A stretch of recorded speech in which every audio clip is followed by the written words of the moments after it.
Okay, today I'm pointing at my computer screen instead of at me because there's just a few things I want to show you.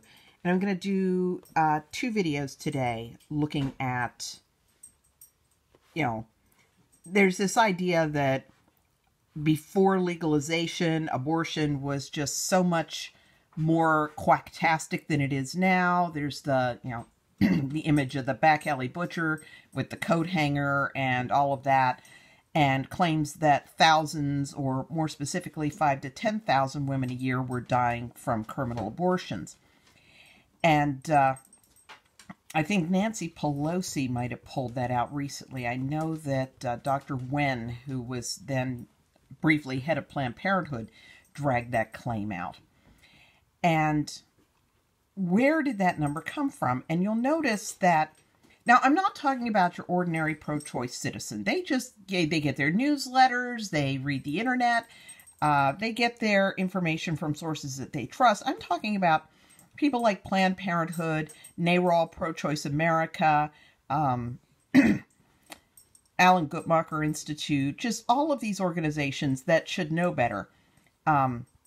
Anybody who's claiming 5,000 to 10,000 pre-Roe maternal deaths is either very misinformed or flat out lying. There's no other option, because this number has been known to be bogus since at least 1942. And where did this number come from? Well, it came from this guy, Frederick Taussig. And he wrote a book.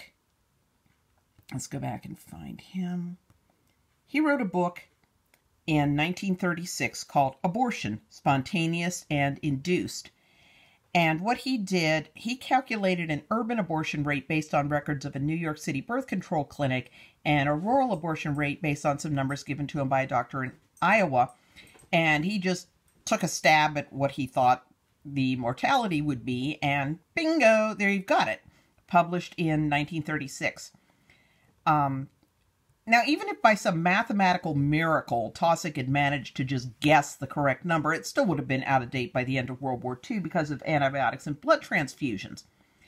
And Taussig himself, at a conference in 1942, apologized for using what he called the wildest estimates to generate a bogus number. And it took Taussig 6 years to reject his own faulty calculations, but at least he admitted he was wrong. But if we look at folks like this, it's Bernard Nathanson. He and Larry Lader were two of the co-founders of NARAL. It's called NARAL Pro-Choice America. For a while, it was the National Abortion Rights Action League. But when these guys founded it, it was the National Association for the Repeal of Abortion Laws. And Nathanson admitted that they knew that the 5,000 to 10,000 number was bogus. Of course they did. In 1942, Taussig said it was bogus. But they used it anyway because it was a convenient number. It was a really nice, scary, believable number. So they used it. And like I said, it still gets used. And that leaves us with the question is, well, how many abortion deaths really were there? Now, you have to remember that prior to legalization, if a woman died from an illegal abortion, that was murder. This was not some little malpractice case that you could just, shrug off or, get your lawyer to negotiate. This was murder. And if you failed to report it, you were an accessory to murder. And all kinds of people would report these. I've abstracted hundreds of illegal abortion deaths, and they would be reported by funeral directors. They'd be reported by records clerks when the death certificates were filed. They would be reported by doctors who had treated these women.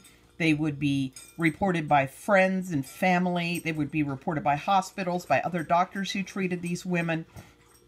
So, was it possible to, put a bogus thing on a death certificate and get away with it? Yeah, it was possible. But it wasn't simply a matter of, just write some bogus thing on a death certificate. Especially not if you're starting to have a second or third fishy death. So, yeah, you could hide some, but you weren't going to hide thousands of them. That just wasn't going to be happening. Now, we can look at some peer-reviewed articles in the decades before Roe. And there was a study Looking at Minnesota, 1950 through 1965, that found about 1.3 criminal abortion deaths a year. Another study done in Tennessee found 4.4 criminal abortion deaths a year, 1955 through 65. And a study in California found 30 total abortion deaths a year. That's legal, illegal, and what's called a spontaneous abortion, a miscarriage, from 1957 through 1965. And they said that as many as 87% of those deaths were due to criminal abortions. So a maximum death rate of about 26 women per year. Now, you can't extrapolate just by state. You have to look at, by population, you have to look at what the abortion rate was in these different states, because abortion's more frequently availed of in different states. Now, in 1975, the first year for which complete numbers were available, Minnesota reported about 1.6 of all legal abortions, Tennessee about 1.7%, California about 22%. So we can assume that the proportion of illegal abortions would be similar. It's not going to be exactly the same, but it'd be similar. So these states have been representative of the nation at large. That would have put national death rates at 78, based on Minnesota's numbers, 225 based on Tennessee's numbers, and 104 based on California's numbers. If we look at the three states, which represented about 26% of abortion deaths, that would have been about 123 criminal abortion deaths. Now, clearly there were a few more than that, because this woman, Mary Calderon, she was medical director of Planned Parenthood in the 1950s and 1960s, and I have to give her a lot of credit for being a very honest, straightforward woman. She led a conference on abortion in America and wrote up an article about that. She said that in 1957 there were 260 abortion deaths nationwide that included all abortions, legal and illegal, and miscarriages. So if you look at those numbers, if you figure that's including the legal abortions and the miscarriages, that's far more comparable to what Minnesota and Tennessee and California were finding than this 5 to 10,000 claim. If Tosic had been right, instead of finding only 1 or 2 deaths a year, Minnesota would have been finding between 80 and 160. Tennessee would have been finding between 85 and 170 rather than only 4 or 5. And instead of finding roughly 26, California would have found anywhere from 1,100 to 2,200. So, clearly it just wasn't this bloodbath that it gets presented as. And a lot of that is because of who was doing abortions. But first, let's kind of look at the numbers again. Here, if we look at abortion deaths since 1940, you see that in 1940, there were 1,500 combined legal and illegal abortion deaths, because it was legal, actually 1,400, because it was legal to do an abortion if you thought it was necessary to save the mother's life. So there were some legal abortion deaths, mostly illegal abortion deaths. But if you look through 1940s into the 1950s, you just look how that plummets. And that's because of the antibiotics, that's because of transfusions. Now, there's this kind of leveling off in the 1950s that I've never been able to explain. But then that downward trend resumes here in the 1960s. And there's a little bit of an uptick that could just be a fluke until 1970, which is when New York just opened the floodgates. They totally legalized abortion on demand through 24 weeks of pregnancy and had really no requirements for safety that were meaningful in any way. And then here, you can see it was still falling. Again, it's the same trend. And then here's Roe versus Wade, 73. And just look at that. Nothing changed. It just continued its downward trend with legal abortion deaths mostly replacing the illegal abortion death. And since then, it's remained at a pretty low number. Now, when you look at that trend, we have no reason to believe that this would suddenly jump back up if abortion was illegal again. Here again we look and we see when sulfa was introduced in 1941, penicillin, and then here's 1967, the first state legalized elective abortions, and the Supreme Court. So, if we look at the numbers, we are not finding deaths galore. Okay, now here's the other thing that we wanted to look at, which is who was doing the abortions. Now, this is a chart I made based on the calculations by Mary Calderone, based on the 1955 Planned Parenthood Conference on Abortion in America, and a research student, Nancy Howell Lee, who wrote a book, an excellent, excellent book called The Search for an Abortionist. And both Calderone and Howell Lee found that about 90% of illegal abortions were being done by doctors. Well, 90% of pre-legal abortions. Some of them were legal. Some of them were, let's just say you were having a miscarriage and I'll scrape you out. Some of them were, slip you in through the back door.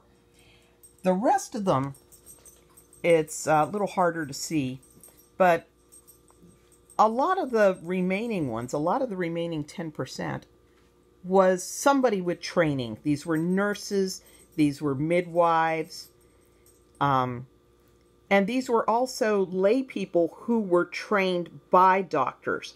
If you look at the Jane Illegal Abortion Syndicate in Chicago in the late 60s and early 1970s, they had been trained by doctors, they were provided with medical instruments by doctors, and they had doctors providing emergency backup care. So that constituted about half of that remaining 10%, and then 3% was untrained people, like the famous Geraldine Santoro, whose lover got a medical book from a coworker and did the abortion in a motel room, and 2% were self-induced. So, now of course, these two categories, the untrained and the self-induced, are going to account for a far larger proportion of the deaths than the ones done by doctors. But you can see, and this, like I said, this is not something pro-lifers cooked up. This was Nancy Howell Lee, who was very much, talking about abortion as though it was this necessary thing that women were seeking out. And, of course, Mary Calderone from Planned Parenthood. So when you've got mostly doctors performing it, you're not really having the problems you're anticipating. And now that I'm thinking about that, let me bring up a couple of doctors. Let me bring up Jesse Ketchum.